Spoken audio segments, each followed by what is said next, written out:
Dolls ஐலாண்டோட முதல் பகுதியில் dolls ஐலாண்டுக்கு போகணும்னு நான் சாண்டாவை வற்புறுத்தி கேட்டேன். அப்புறம் ஐலாண்ட் போனதுக்கப்புறம் அந்த ஐலாண்டு பற்றியும் அங்கே இருக்கிற பொம்மைகளை பற்றியும் ஜூலியன் எனக்கு கதை சொன்னார். ஆனால் எனக்கு தெரியாது நான் எந்த மாதிரி ஒரு பயங்கரமான ஐலாண்டுக்கு வந்திருக்கேன் அப்படின்னு. இப்போ அந்த டால்ஸ் ஐலாண்டில் நான் மாட்டிக்கிட்டேன். நான் இந்த ஐலாண்டுக்கு பகலில் மட்டும்தான் வந்திருக்கேன். நைட் இங்கே இவ்வளோ பயங்கரமாக இருக்கும்னு எனக்கு தெரியாது. அது எதை பற்றியுமே தெரியாத நான் அந்த டால்ஸ் ஐலாண்டுக்குள்ளே நடந்து போனேன். அடுத்து என்ன நடக்க போகுதுன்னு எனக்கு எதுவுமே தெரியாது. நான் இந்த கதையை சொல்கிறதுக்கு உயிரோடு இருப்பனா இல்லையான்னு கூட தெரியாது. இல்லை என்னோட ஆத்மா தான் உங்களுக்கு இந்த கதையெல்லாம் சொல்லிக்கிட்டு இருக்கா. டால்ஸ் ஐலாண்டோட 2வது பகுதியில் நாம் இப்போ அதை பார்க்கலாம். நான் அந்த ஐலாண்டுக்கு போய் நான் கண்மூடி கண் திறக்கும் போது எனக்கு எதிரில் ஒரு பயங்கரமான பொம்மை இருந்தது. எனக்கு அங்கே இருக்கிற எல்லாமே மங்களாக தான் தெரிஞ்சது. அங்கே ஒரு பொம்மையோட கைகள் என் தொண்டையை ரொம்ப இறுக்கமாக பிடிச்சிட்டு இருந்தது. அதுலேருந்து வெளியே வரதுக்கு நான் எவ்வளோ முயற்சி பண்ணி பார்த்துட்டேன். கடைசியில் என்னை நானே விடுவிச்சுக்கிட்டு நடக்க முயற்சி பண்ணும்போது நான் அப்படியே கீழே விழுந்துட்டேன். அப்போ எனக்கு பின்னாடி அந்த அடர்ந்த மூடு பனிக்கு பின்னாடி நான் 2 கால்களை பார்த்தேன். நான் அப்புறம் கண்ணை உயர்த்தி பார்த்தேன். எனக்கு எதிரில் ரொம்ப பயங்கரமான ஒரு குழந்தை கையில் ஒரு பொம்மையோட நின்றுட்டு இருந்தது. அந்த பொம்மை ரொம்ப பயங்கரமாக இருந்தது. நான் அந்த பொம்மையோட முகத்தை உத்து பார்க்கும்போது அந்த பொம்மை பார்க்கறதுக்கு அப்படியே என்ன மாதிரியே இருந்தது. நான் எப்பெல்லாம் கண் சிமிட்டுறனோ அதே மாதிரி அந்த பொம்மையும் கண் சிமிட்டிட்டே இருந்தது. அப்போ அந்த பொம்மை என்கிட்ட பேசினது. அவன் நம்மளுக்குள்ள ஒருத்தன். இல்ல இல்ல இல்ல இல்ல நான் அத கொல்லவே இல்ல. மறுபடியும் என்னோட பொம்மையை இது ஒரு சனியன நீ சொன்னேன்னு வெச்சுக்கோயேன், உன்னை சாகடிச்சிடுவேன். போயிட்டேன். அப்ப அந்த பொண்ணோட பேர் லில்லி. நான் இப்படி ஓடிட்டு இருக்கிறத பார்த்து லில்லி என்ன சொல்ற? அந்த பொம்மையை எடுத்துட்டா. அப்புறம் ரொம்ப சத்தமா சிரிக்க ஆரம்பிச்சா. பயங்கரமா இருந்தது. ஒரு சின்ன பொண்ணால எப்படி இவ்வளோ பயங்கரமா இருக்க முடியும்? நான் இதை என் வாழ்க்கையில கொஞ்சம் கூட நினைச்சு பார்த்ததே இல்லை. இங்க நான் அந்த பொண்ணை விட்டு ரொம்ப வேகமா ஓடி போனேன். நான் அப்படி ஓடி ஓடி கடைசியில் எங்கே போனேன்னு எனக்கே தெரியல. நான் அந்த ஐலாண்டில் எங்கெல்லாம் ஓடி போனாலும் அந்த பொண்ணு என் முன்னாடி நின்றுட்டு இருந்தா. அவளை பார்த்ததும் நான் பயத்தில் நடுநடுங்கி போயிட்டேன். அப்போ அந்த பொண்ணு அவளோட கை நகத்தால அவளோட முகத்தை அவளே கிரிக்கிட்டா. அந்த பொம்மையை பார்க்கும்போது அந்த பொம்மை என்னையே பார்த்துக்கிட்டு இருந்தது. அது மனுஷ மாதிரியே நின்றுட்டு இருந்தது. அதை பார்த்து பயந்து போய் நான் மறுபடியும் ஓட ஆரம்பித்தேன். நான் இப்போ எந்த திசையில் ஓடிட்டு இருக்கேன்னு எனக்கே தெரியல. ரொம்ப நேரம் அந்த ஐலாண்டில் ஓடி போனதுக்கப்புறம் நான் டயர்டாகி ஒரு இடத்துல நிற்கிறேன். அப்போ மறுபடியும் அந்த பொண்ணும் பொம்மையும் என் கண்ணுக்கு தெரியுறாங்க. இப்போ எனக்கு ஒன்றுமே புரியலை.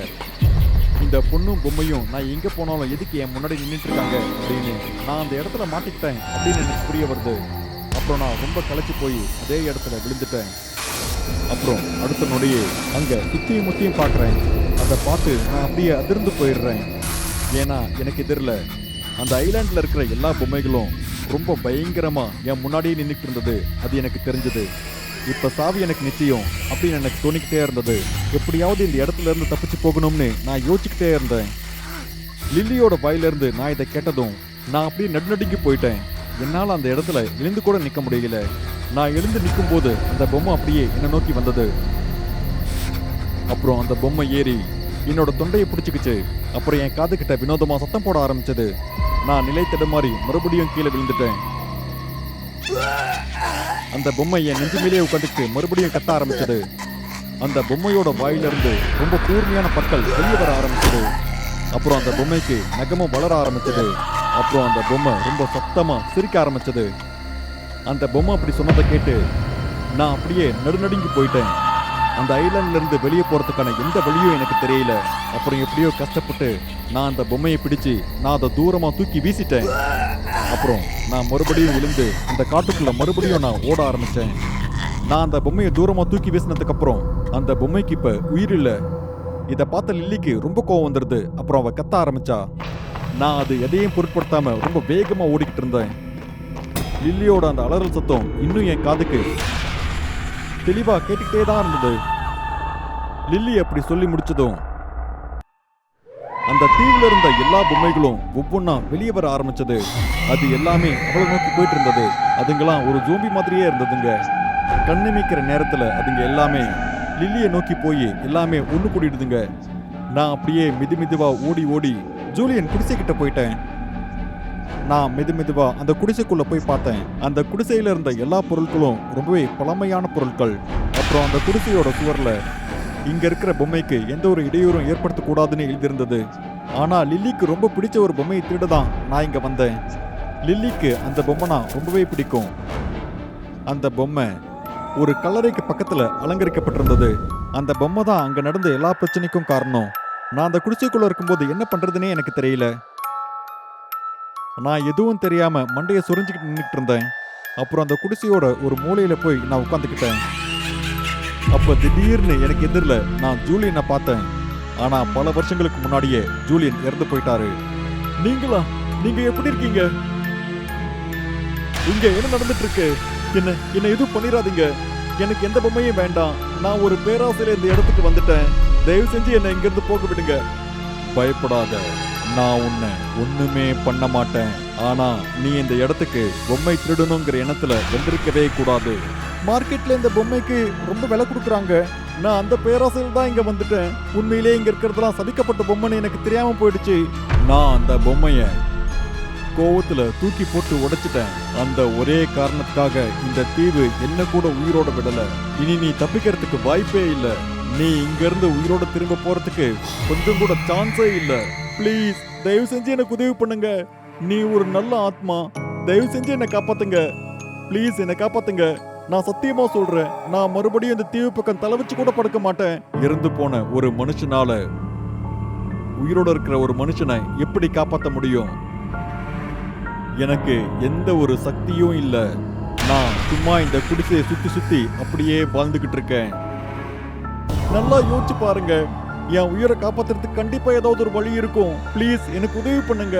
இங்க பாரு ஜோ, இந்த தீவுக்குள்ள அவளை எதிர்த்து எதுவுமே பண்ண முடியாது. ஆனா நீ எப்படியாவது கஷ்டப்பட்டு கால்வாய் கிட்ட போயிட்டீனா அங்க அவளோட எந்த சக்திகளும் ஈடுபடாது. நான் அவளை சிக்க வைக்கிறதுக்கு முயற்சி பண்றேன், சரியா? அப்புறம் பின்னாடி தான் கால்வாய் இருக்கு. உன்னால முடிஞ்சா நீ கால்வாய் கிட்ட ஓடிப்போ. அதிர்ஷ்டம் இருந்தா பொழைப்ப, இல்ல உனக்கு சாவுதான். ஜூலியன் சொன்னதை கேட்ட உடனே நான் அந்த குடிசையை விட்டு வெளியே வந்தேன். லில்லி எனக்கு எதிரில் பல பொம்மைகளை வச்சு ஒரு படையோட நின்னுக்கிட்டு இருந்தா.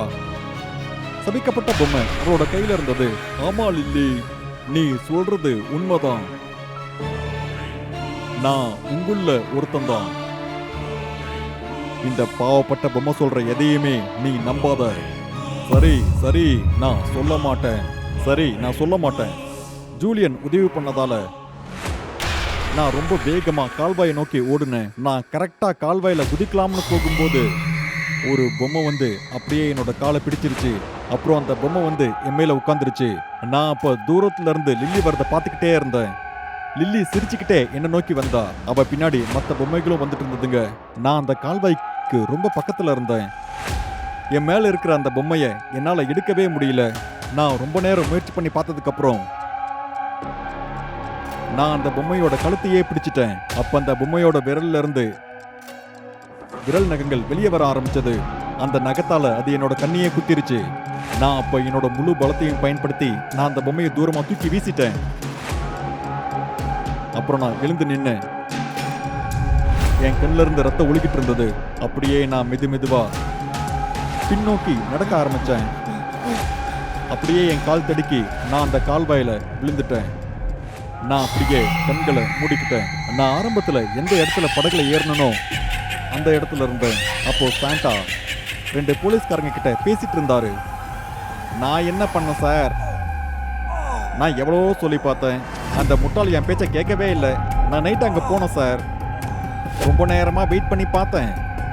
ஆனால் அவர் வரவே இல்லை. நான் திரும்பி வந்து பார்க்கும்போது கால்வாயில பிணமா இருந்தாரு. என்னால் என்ன பண்ண முடியும் சார்?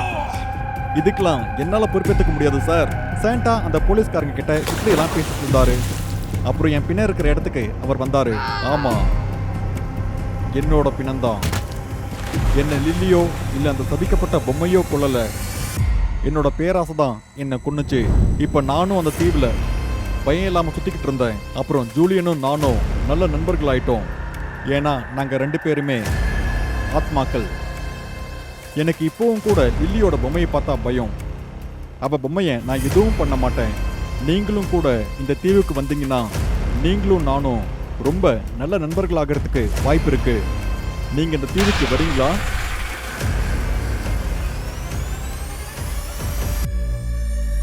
இந்த கதை உங்களுக்கு பிடிச்சிருந்தா லைக் பண்ணுங்க, கமெண்ட் பண்ணுங்க, அப்புறம் ஷேர் பண்ணுங்க. ரெகுலர் அப்டேட்காக சேனலை சப்ஸ்கிரைப் பண்ணுங்க. நீங்களும் இந்த மாதிரியான பயங்கரமான கதையை எழுதுவீங்கன்னா ஸ்கிரீன்ல தெரியுற இந்த மெயில் அட்ரஸ்க்கு உங்க கதையை மெயில் பண்ணுங்க.